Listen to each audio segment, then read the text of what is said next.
জাহান্নামের আগুনকে আল্লাহ নাম দিয়েছেন নারুল্লাহ। এটা আল্লাহর আগুন, দুনিয়ার আগুন। হাতে লাগলে হাত জ্বলে, পায়ে লাগলে পা জ্বলে। জাহান্নামের আগুন দেহের যেই জায়গায় লাগুক না কেন, সাথে সাথে কলিজাটা জ্বলে ছাই হয়ে যাবে। জাহান্নামের অবস্থা এত ভয়ঙ্কর হবে, জাহান্নামের ভেতরে লক্ষ লক্ষ কোটি কোটি কাফির মুশরিককে দেওয়ার পরেও জাহান্নাম বলবে আরো আছে নাকি, আরো দাও।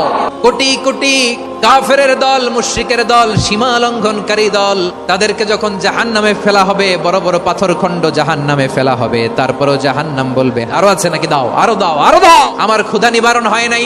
জাহান্নামে তো উত্তপ্ত হবে, জ্বলন্ত হবে, ভয়ঙ্কর হবে। জাহান্নামের এক অংশ আরেক অংশকে খেয়ে ফেলবে। ফেরেশতারাও টালমাটাল হয়ে যাবে। জাহান্নামের রক্ষী ফেরেশতারা কি করবে তারা নিজেরাও বুঝতে পারবে না। কোনো কিছুতেই যখন জাহান্নামকে শান্ত করা যায় না, আল্লাহ তাআলার কুদরতি পা জাহান্নামের ভেতরে ঢুকিয়ে দিবে। আর সাথে সাথে জাহান্নাম থেকে আওয়াজ আসবে, কত বিইজ্জাতিকা ওয়া বিকারামিকা, আল্লাহ আপনার ইজ্জতের কসম, যথেষ্ট হয়েছে, এনাফ, আর লাগবে না। সুবহানাল্লাহ পড়তে পারলেন না মজা করে?